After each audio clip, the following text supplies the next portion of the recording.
আমি যদি জানতাম তুমি আমাকে এইভাবে কাঁদাবে, এইভাবে অবহেলা করে কষ্ট বাড়াবে, তবে বিশ্বাস করো আজীবন একা থাকতাম, প্রয়োজনে মরে যেতাম, তাও তোমাকে ভালোবাসতে যেতাম না।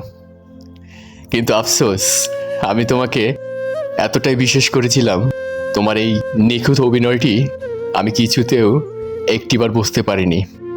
কারণ আমি তোমাকে মনে প্রাণে বিশ্বাস করেছিলাম।